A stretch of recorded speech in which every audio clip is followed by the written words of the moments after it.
कभी सोचा है एक छोटा सा भूखा बच्चा जिसके घर में एक दाना तक नहीं हो और उसकी मदद के लिए खुद भगवान आ जाएं?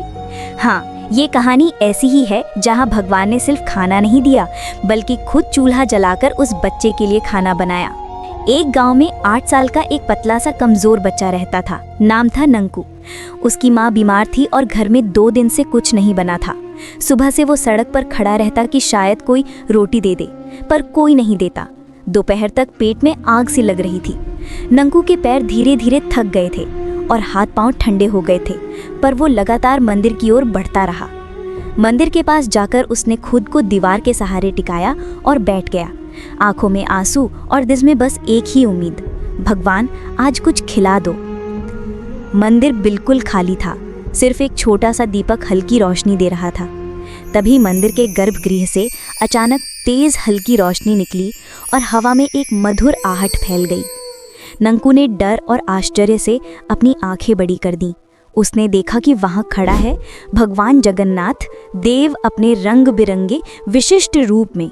बड़ी बड़ी गोल आंखें, मोहन मुस्कान, सिर पर मुकुट और हाथों में शंख चक्र की दिव्य चमक। उनके चारों ओर हल्का सा स्वर्णिम आभा फैल रही थी। नंकू कांपते हुए बोला, भूख लगी है, 2 दिन से कुछ नहीं खाया। भगवान जगन्नाथ देव मुस्कुराए और बोले, चल बेटा, आज मैं तुम्हारे लिए खाना बनाऊंगा।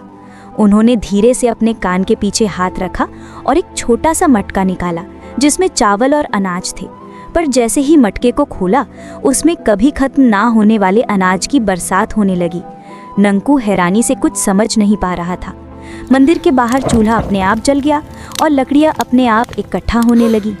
भगवान ने पानी को हल्के हाथों से छुआ तो पानी तुरंत गर्म हो गया।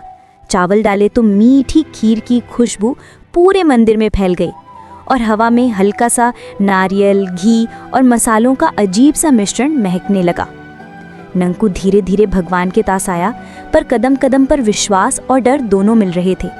भगवान ने देखा और हंसते हुए कहा, भूख सबसे बड़ा दर्द है बेटा, बच्चों को कभी नहीं लगनी चाहिए। नंकू चुपचाप बैठा रहा। उसकी आंखें भगवान की ओर चमक रही थीं और उसका पेट गुनगुनाकर दर्द महसूस कर रहा था। भगवान ने चम्मच उठाया और खुद नंकू के लिए खाना परोसने लगे। खाना तैयार हुआ तो पहले भगवान को चढ़ाया गया, फिर पूरी थाली नंकू को दी गई। नंकू ने एक निवाला लिया और उसकी आंखों से आंसू बह निकले। यह सबसे अच्छा खाना है। भगवान की मुस्कान इतनी दिव्य और शांतिपूर्ण थी कि नंकू का दिल खुशी से भर गया। खाने के बाद नंकू ने हिम्मत करके पूछा, आप कौन हो? भगवान जगन्नाथ ने बड़े प्यार से कहा, जहाँ भूख होती है बेटा, मैं वहाँ पहले पहुँचता हूँ। फिर उन्होंने मंदिर की तरफ देखा और कहा, जहाँ विश्वास होता है वहीं से दर्शन होते हैं। नंकू ने चारों ओर देखा, पर अगले ही पल भगवान गायब हो गए। सिर्फ जलता चूल्हा, थाली और मंदिर की घंटी खुद ब खुद बजी और मूर्ति का तिलक हल्का सा चमक उठा। नंकू समझ गया, वो कोई इंसान नहीं था, वो भगवान जगन्नाथ देव थे। उस दिन से मंदिर का नाम अन्नपूर्णा मंदिर पड़ गया। कहते हैं, अगर कोई सच्ची भूख और विश्वास लेकर आए तो हमेशा प्रसाद मिलता है।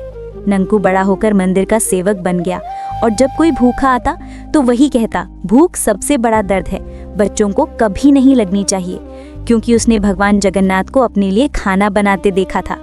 ये कहानी सिर्फ चमत्कार नहीं, एक याद दिलाना है।